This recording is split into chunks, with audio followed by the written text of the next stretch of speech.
おはようございます。この辺は台風も何事もなく過ぎたようでよかったです。海辺には堤防が閉鎖されて出れません。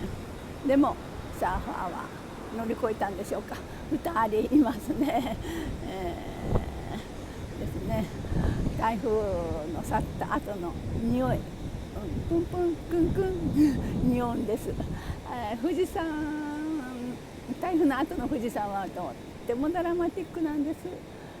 静岡からはいつも感動して見てました。富士山のふもとに飛んできたいでは良い日でお過ごしください。雲がドラマティックですね。良い日でお過ごしください。